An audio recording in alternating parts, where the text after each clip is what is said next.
पाकिस्तान एक अजीब सा मुल्क है। न कानून है, न आइन है, हर किसी की अपनी मर्जी है। जब जैसे चाहे अपने लिए कानून भी बनाते हैं और जब और जैसे ही चाहे अपने लिए आइन भी बनाते हैं। आज से 9 महीने कबल स्पीकर कौमी असेंबली का यह नजरिया था कि जब तक मैं फर्दन फर्दन एक एमएनए से मुलाकात नहीं करूंगा तब तक मैंने किसी किस्म का इस्तीफा मंजूर नहीं करना।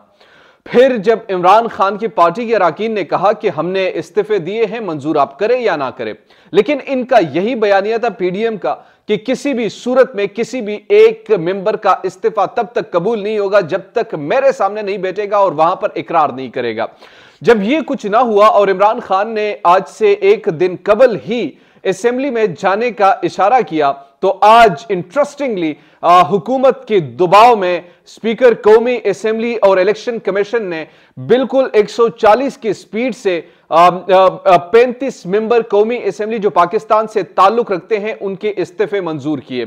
इनमें कौन कौन लोग शामिल हैं यह भी आपको बताने की जरूरत नहीं है। वो अरकान शामिल है जो कि बोलने वाले थे, जो तकारीर में सबसे ज्यादा आगे थे, जो समझने वाले बेहतर थे। उन तमाम, यानी अगर मैं नाम आपके सामने रखना चाहूं, मुराद सईद, उमर अयूब, असद कैसर, परवेज खटक, इमरान खटक, शहरियार आफरीदी, नूरुल हक कादरी, अली नवाज, असद उमर, सदाकत अली खान, गुलाम सरवर, शेख रशीद, शेख राशिद शफीक, इसके अलावा फवाद आलम और दीगर जो मेंबरान है, जरताज गुल, ये वो मेंबरान है जो कि कौमी असेंबली में आपको फ्लोर पर नजर आते थे और बोला करते थे।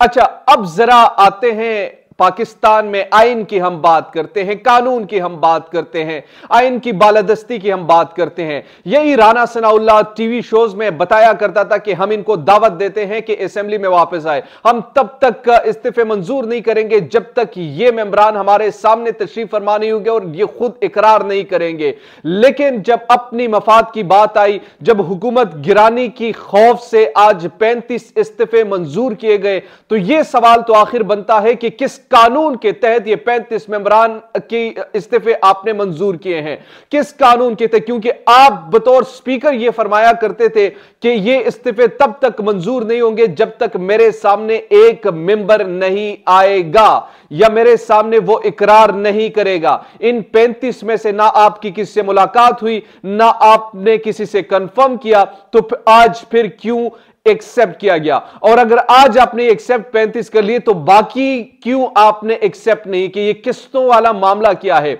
यानी हर शख्स से जिसके पास पावर है वो कानून भी अपने लिए बनाता है, वो आइन भी अपने लिए बनाता है, वो अपने मर्जी के फैसले करता है। और यूं लग रहा है बजाहिर कि ये जो फैसला ये खास तौर पर हुकूमत से प्रेशराइज होकर स्पीकर ने ये फैसला किया है। और फिर वहां पर इलेक्शन कमीशन जो 150 की स्पीड से एक नोटिफिकेशन भी जारी करता है कि ये डी नोटिफाई हो चुके हैं। यानी ना कानून ना आइन, बस सिर्फ और सिर्फ अपनी हुकूमत बचानी है और वो किसी भी कीमत पर बचानी है। मैं आपको जरा माजी में लेकर जाना चाहूंगा और फिर इस पर हम बात करेंगे कि आखिर इससे हुकूमत को क्या खौफ था, क्यों इतने उजलत में ये 35 इस्तीफे मंजूर किए और किस वजह से ये 35 इस्तीफे मंजूर करना इन्होंने जरूर समझे। पहला पॉइंट क्या है? पहला पॉइंट यह है कि इमरान खान ने वापस असेंबली में जाने का फैसला किया। वापसी का फैसला अभी हुआ भी नहीं था कि इंदिया सिर्फ दिया था, लेकिन हुकूमत पर खौफ, हुकूमत के नर्व्स जो है वो इंतहाई कमजोर साबित हुए। इमरान खान ने कहा था कि it is the game of nerves, यानी ये आसाब की जंग है और आसाब की जंग जो है वो मुझसे बेहतर खेलना कोई नहीं जानता। ये एक किस्म का ट्रैप भी हो सकता है, ये एक किस्म का सरप्राइज जो कि हुकूमत नहीं समझी। उजलत में इतना बड़ा फैसला उन्होंने किया, शायद इसी फैसले की वजह से आज मैं आपको बता रहा हूं यही फैसला इनको ले डूबेगा। वो किस तरीके से आगे जाकर मैं आपको बताने वाला हूं। लेकिन जो बुनियादी तौर पर नुक्ता है और ये नुक्ता खास तौर पर ये रेज भी होना चाहिए और इस पर अब सवालात होने चाहिए कि भाई ये कानून जो है, ये आइन जो है, ये अपनी घर की बांदी आपने समझी हुई है। ये आइन और कानून जो है, ये किताब जो है, ये सिर्फ और सिर्फ पाकिस्तान मुस्लिम लीग नून और पाकिस्तान पीपल्स पार्टी की मिरास है कि जब जैसे चाहे इस्तेमाल किया जाए। यानी आप अपनी जुबान से ये इकरार किया करते थे कि इन मेंबरान के इस्तीफे तब तक मंजूर नहीं होंगे जब तक ये खुद इकरार नहीं करेंगे। आज आप से मुलाकात किए बगैर आपने 35 इस्तीफे मंजूर किए। चलो अगर उन्हें इस्तीफे दिए थे आपने मंजूर कर लिए, ठीक है, लेकिन ये जो बाकी रहते हैं ये आपने मंजूर क्यों नहीं किए? यहां पर आपकी नीयत में खूट, यहां पर आपकी नीयत में फतूर, ये सब चीजें वाज़े तौर पर नजर आती है। और फिर चुन चुनकर उन मेंबरान का आपने लिस्ट निकाला जो जिनसे आपको डर था, खौफ था, जो बोलने वाले थे, जो आपके साथ टफ टाइम देने वाले थे, उन मेंबरान को। बहरहाल चलो ये आपका एक मूव था, आपने खेल लिया। अब होगा क्या? होगा ये कि मामलात मुझे सुप्रीम कोर्ट में दोबारा जाते हुए नजर आ रहे हैं। लेकिन एक और इसमें बड़ी इंटरेस्टिंग खबर है, वो है कि आज चीफ इलेक्शन कमीशन की सुप्रीम कोर्ट ऑफ पाकिस्तान की चीफ जस्टिस से मुलाकात हुई है और वो मुलाकात भी बड़ी मानी खेज है। ये मैं बिल्कुल भी नहीं कह रहा कि इस मुलाकात का ताल्लुक इन इस्तीफों से है। बहरहाल कुछ लोग अगर करार दे रहे वो अपनी बसात के मुताबिक या अपनी खबर के मुताबिक दे रहे होंगे, लेकिन ये मैं कुछ हतमी तौर पर नहीं कह सकता। खैर, अब पाकिस्तान तहरीक इंसाफ की स्ट्रेटेजी क्या होगी?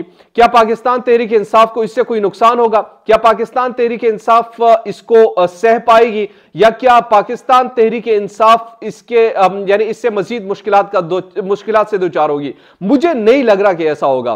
देखो, एक तो उन्होंने आइन के बरखिलाफ, अपनी जुबान के बरखिलाफ और अपने ही बताए हुए कानून के बरखिलाफ काम किए।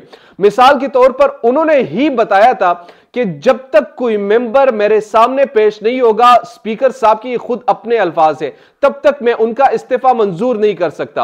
आज ये बात उन्होंने खुद गलत साबित कर दी और उजलत में ये 35 अराकीन के इस्तीफे मंजूर करके इनमें से एक भी ऐसा शख्स नहीं है जो उनके सामने पेश हुआ और उन्होंने इकरार किया हो कि हाँ मैंने इस्तीफा दिया था। तो पहले आप गलत थे या आज आप गलत थे, दोनों में से एक चीज तो जरूर गलत है।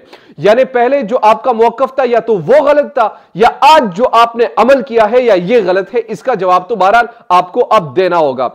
दूसरी तरफ इमरान खान का ये सियासी मूव भी हो सकता है, उनको प्रेशराइज करना था और प्रेशराइज इस किस्म के हो गए कि 35 अराकीन की उजलत में ये इस्तीफे मंजूर कर लिए और शायद इन्होंने ये समझा होगा कि अब तो मामलात जो है वो हमारे हक में मजीद बेहतर हो सकते हैं और हमने इनको ट्रैप कर लिया, अब ये कुछ नहीं कर सकते। बहरहाल कुछ कर सकते या नहीं कर सकते ये तो कुछ ही दिनों में मैं आपको बता रहा हूं, कुछ ही दिन, स्पेसिफिक टाइम नहीं दे रहा, मतलब 1 वीक 2 वीक की गेम है सारी, इसमें आपको मालूम हो जाएगा और इसमें ये खुद गिर जाएंगे ये जो मूव उन्होंने लिया है। बहरहाल अब इनका ये फैसला था और ये फैसला एक सियासी चाल आप कह सकते हैं, लेकिन इस सियासी चाल में मुझे जो लग रहा है खास तौर पर वो पाकिस्तान मुस्लिम लीग नून इसमें गिरती हुई मजीद दिखाई दे रही है। यानी अपने अल्फाज, अपने ही फैसलों के बरखिलाफ जो इन्होंने काम किया है, ये काम इनको ले डूबेगा। बहरहाल ये अब तक की अहम तफसीलात और बड़ी अहम खबर थी जिसे मैंने आपको आगाह किया। उम्मीद करता हूं कि आपको ये वीडियो पसंद आई होगी। अगर अभी तक आपने हमारे चैनल को सब्सक्राइब नहीं किया तो काइंडली सब्सक्राइब कीजिए, बेल आइकन को प्रेस कीजिए ताकि नई आने वाली और लेटेस्ट अपडेट से आप बाखबर रहे। इसी के साथ मुझे या नौमान खान को दीजिए पाक अफेयर से इजाजत। अपने दुआ में याद रखिएगा। अल्लाह निगहबान।